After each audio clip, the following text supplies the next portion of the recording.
नमस्कार केमन आছেন सबाई तनु रान्नाघरे नतून एकटी भिडियोर साथे सकलके स्वागत जानाई। आज आमी देखाबो आलू दिए मृगेल माछेर झोल।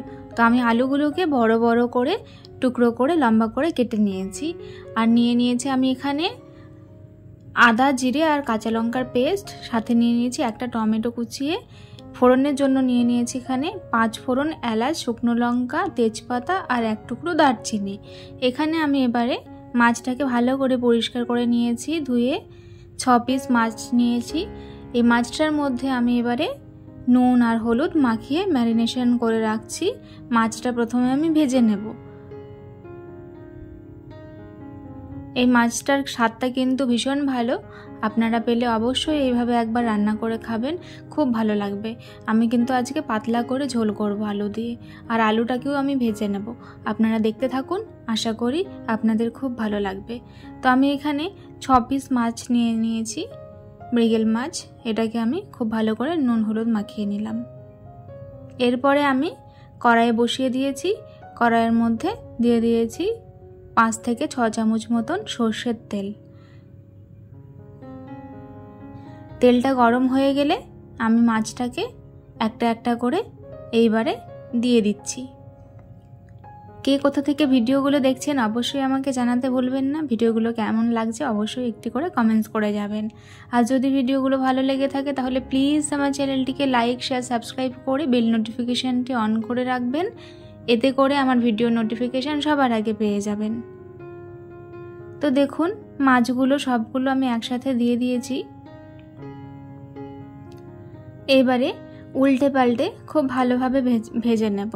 ঝোলের মাছ কখনোই একদম বেশি কড়া করে ভাজবেন না, তাহলে কিন্তু খেতে ভালো লাগে না।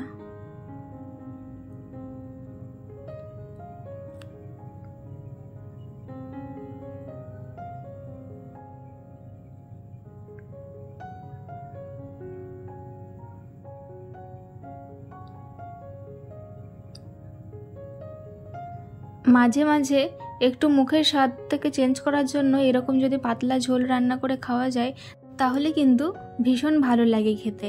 তো মাছগুলো আমার লালচে করে দুপাশে ভেজে আমি তুলে নিয়েছি। ওই তেলের মধ্যে এবারে শুকনো লঙ্কা, তেজপাতা, দারচিনি, এলাচ আর সাথে হাফ চামচ মতো নিয়ে নিয়েছি 5 ফোড়ন, সেটাকে ফোড়ন দিয়ে দেব।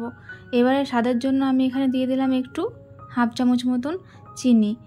এই রকম ঝোল যখন রান্না করবেন আপনারা পাতলা করে, তখন কিন্তু অবশ্যই 5 ফোড়নের ব্যবহার করবেন। 5 ফোড়ন দিলে এই ঝোলগুলো বেশি ভালো লাগে খেতে, টেস্টটা অনেকটাই বেড়ে যায়।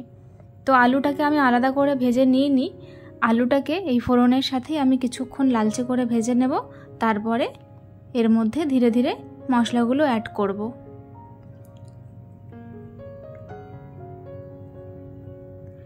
আলুটা আমার লালচে করে ভাজা হয়ে গেছে। এর মধ্যে কাঁচা লঙ্কা, আদা, জিরে পেস্ট করে রেখেছিলাম, সেটা এখানে অ্যাড করে দিলাম।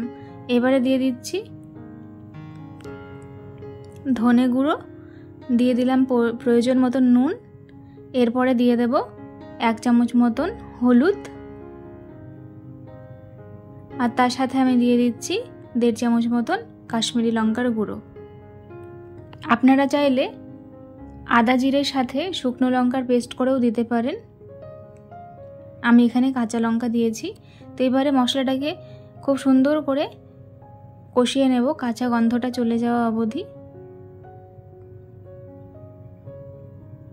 কষাতে কষাতেই কিন্তু আমার আলুটা প্রায় সেদ্ধ হয়ে এসেছে। এই পর্যায়ে আমি দিয়ে দিলাম টমেটো কুচি করে রেখেছিলাম সেইটাকে। এই দেখুন আমি দেখিয়ে দিলাম আলুটা খুব সুন্দর করে কিন্তু সেদ্ধ হয়ে গেছে। টমেটোটা দেওয়ার পরে আমি এখানে 2 গ্লাস মতন জল অ্যাড করে দিয়েছি। আমি প্রথমে বললাম আমি পাতলা করে ঝোলটা করব, সেই জন্য জলটা আমি বেশি দিয়েছি। এই জলটা ভালো করে ফুটে গেলে তারপরে আমি ধীরে ধীরে ঝোলের মধ্যে মাছটাকে অ্যাড করে দেব। মাছটা অ্যাড করার পরে আরও 4 থেকে 5 মিনিট ভালো করে ফুটিয়ে নেব। তারপরে হাফ চামচ মতন গরম মশলা দিয়ে এটাকে নামিয়ে নেব। তাহলেই রেডি হয়ে যাবে আমাদের খুব সিম্পল আর সবথেকে বেশি স্বাদের মৃগেল মাছের পাতলা ঝোল আলু দিয়ে। তো দেখুন আমি গরম মশলা গুঁড়োটা অ্যাড করে দিয়েছি। এবারে আমি এটাকে 2 থেকে 3 মিনিট মতন ফুটিয়ে নিয়ে নামিয়ে নেব, তাহলে এটা রেডি হয়ে যাবে। তো আজ চলি, দেখা হবে আরেকদিন আরেকটি ভিডিওর সাথে। সকলে খুব ভালো থাকবেন, সুস্থ থাকবেন, ধন্যবাদ।